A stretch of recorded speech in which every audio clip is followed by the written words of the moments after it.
L'hôpital Laval qui vient de recevoir un cadeau vraiment inestimable, un nouveau cœur mécanique dernière génération. Et ça va permettre de sauver la vie de nombreux patients en attente d'une greffe. Solange Morancy.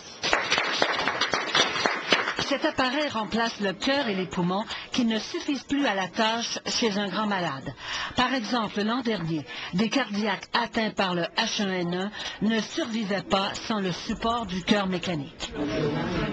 Voyez la différence entre le nouveau cœur-poumon et l'ancien. Il est plus compact, mais surtout plus sécuritaire pour le patient. La pompe qui fait circuler le sang tourne à vide et ne produit donc pas de friction.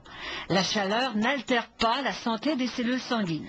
On avait des bris au niveau des cellules sanguines des patients qui, par effet secondaire de ça, on se retrouvait avec une défaillance rénale, défaillance hépatique, défaillance pulmonaire, donc une atteinte multisystémique qui souvent emmenait le décès des patients. Même les greffés, dans une proportion de 30%, ont besoin du cœur mécanique dans les premiers jours suivant la greffe. Or, l'hôpital Laval l'utilise entre 20 et 25 fois par année. C'est l'organisateur du rendez-vous Ferrari 2010 qui a amassé l'argent nécessaire à l'achat de cet appareil de 100 000 $.